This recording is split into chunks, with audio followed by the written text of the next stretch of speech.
पिपारा के पतवाला लही शीतल बेअर बहे।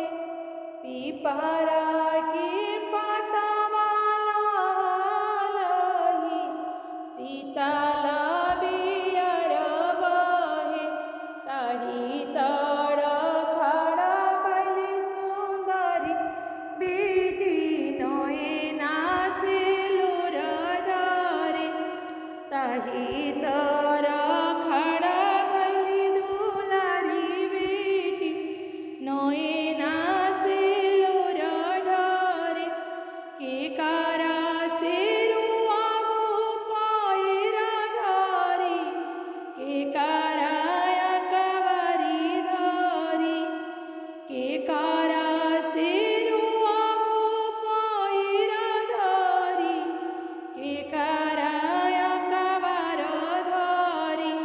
के करा से रुआबू चलन बिरियाय बन मिलन होइहे।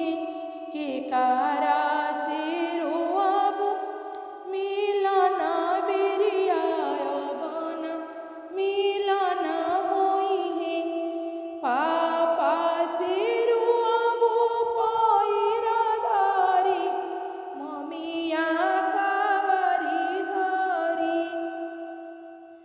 पापा से रुआबू पैर धरी ममिया कबरी धरी। बहिनी लोग से रुआबू चलन बिरियाय बन मिलन होइहे।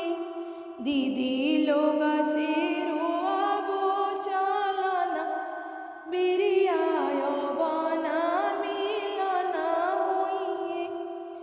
चाचा से रुआबू पैर धरी चाचिया कबरी धरी। भैया से रुआबू पैर धरी भाभिया कबरी धरी।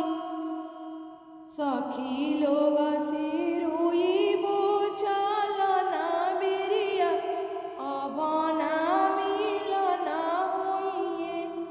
सखी लोग से रुइबू चलन बिरियाय बन मिलन होइहे। अरे खिलाता में रहली हो बेटी पापा के हो हवेलिया।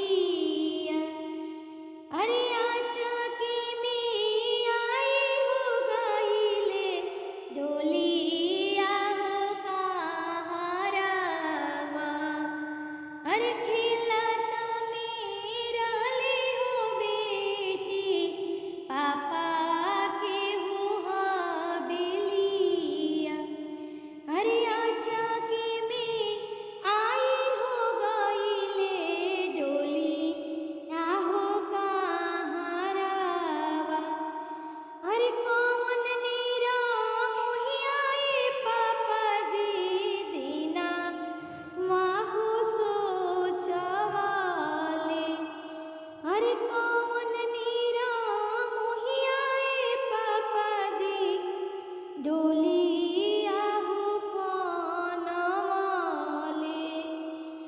अरे कौन नीरा मोहिया पापा जी दीना वाहु सोचवाले। अरे कौन